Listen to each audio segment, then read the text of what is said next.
ठोसों के संयोजन से बनी आकृतियों का पृष्ठीय क्षेत्रफल किस प्रकार से ज्ञात करते हैं, इसके संबंध में चर्चा हो रही है।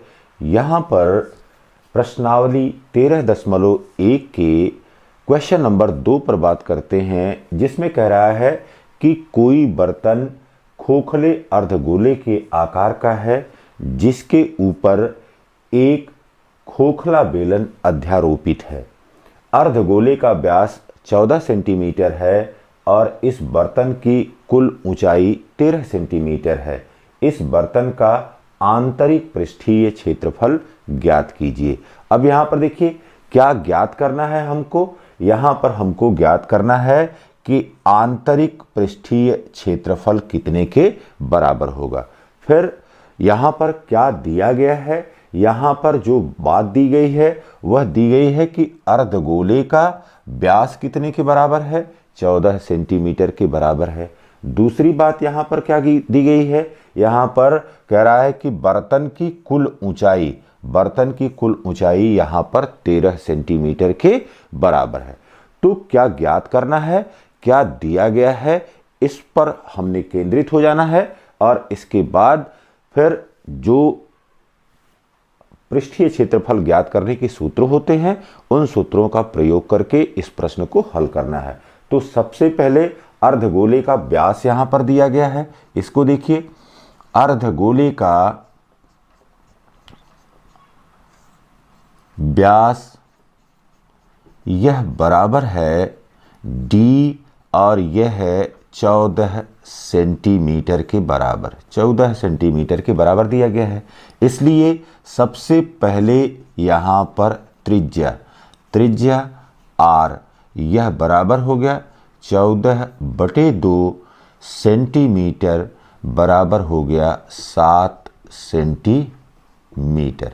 अब यहाँ पर देखिए बेटा, बेलन इस अर्धगोले पर अध्यारोपित है, इसलिए बेलन की त्रिज्या और यहाँ पर अर्धगोले की त्रिज्या दोनों बराबर हो जाएगी। तो यहाँ पर अब लिख लेंगे कि बेलन की त्रिज्या यह बराबर किसके हो गया, यहाँ पर अर्धगोले की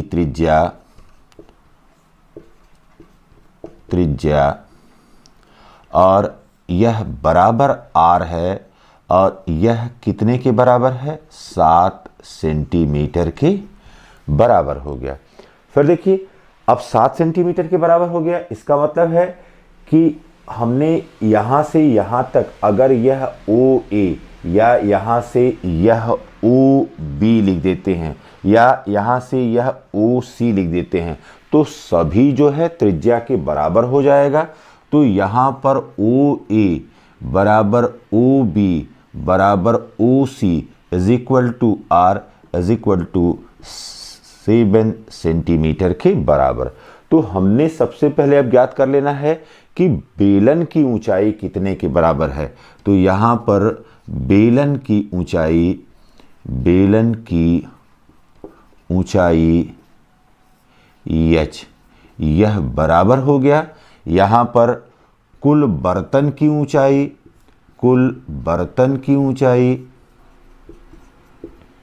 ऊंचाई माइनस, और इसमें से यहाँ पर जो अर्धगोला है उस अर्धगोला की त्रिज्या को हमने घटा देना है। तो यहाँ पर अर्धगोला की त्रिज्या और यह बराबर हो गया यहाँ पर 14 सेंटीमीटर माइनस यहाँ पर 7 सेंटीमीटर, यह बराबर हो गया 6 सेंटीमीटर के बराबर। तो बेलन की ऊंचाई भी हमको अब यहाँ पर मिल गई कि कितना ऊंचा बेलन है। इतनी प्रक्रिया हमने कर लिया। अब इसके बाद इस बर्तन का आंतरिक पृष्ठीय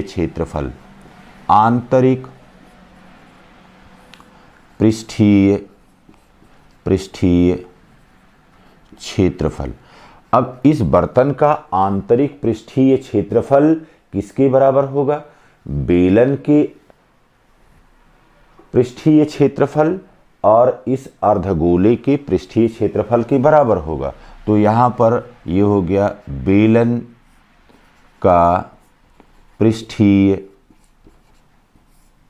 क्षेत्रफल और ये हो जाएगा CSA, कर्व्ड सरफेस एरिया किसका? सिलेंडर का, प्लस यहाँ पर हो गया अर्धगोले का CSA, यहाँ पर वक्र पृष्ठीय क्षेत्रफल, इनके योगफल के बराबर हो गया।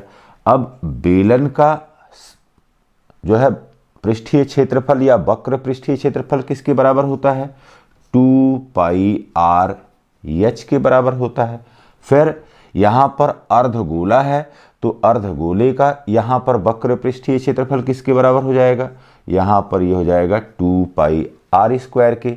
फिर देखिए बेटा, अब यहाँ से क्या कॉमन ले सकते हैं? 2πr कॉमन ले सकते हैं, तो ये हो गया 2πr और ब्रैकेट में हो गया h + r और यहाँ पर लिख देंगे वर्ग इकाई के बराबर। अब यहाँ पर जो मान है उन मान को रखा जाए। ये हो गया 2 × 22/7 × r = 7। फिर यहाँ पर हो गया h यहाँ पर 6 हो गया, प्लस यहाँ पर r = 7 हो गया और ये हो गया अब वर्ग सेंटीमीटर के। अब यहाँ पर देखिए ये 7 से 7 कट गया, ये 2 और 22 का गुणा हुआ, यह 44 हो गया। 44 गुणे और 6 और 7 यह जुड़ गया, ये हो गया 13। तो 44 × 13 और सेंटीमीटर स्क्वायर हो गया। यह बराबर किसके हो गया? यह बराबर हो गया, अब गुणा कर लीजिए, 44 × 13